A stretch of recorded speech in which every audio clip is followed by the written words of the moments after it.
Kita ke berita terakhir, Tribuners. Lulusan Unpad kecewa 3 bulan wisuda belum terima ijazah.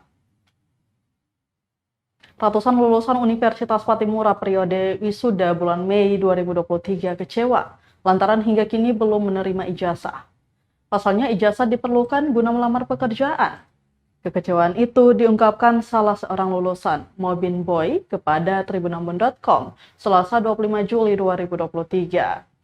Dikatakan dari 1.403 lulusan sarjana Unpad di periode Mei 2023, terdapat 140 orang belum mendapat ijazah. Padahal seluruh prosedur sudah diikuti dan tidak ada permasalahan pada saat pendaftaran wisuda.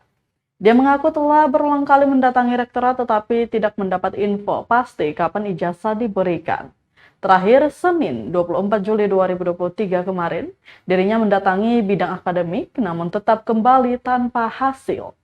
Sementara itu, Tribuners Karo Akademik Universitas Patimura Daniel Nanuro saat dikonfirmasi tribunambon.com via panggilan WhatsApp mengatakan dirinya belum bisa memberikan keterangan.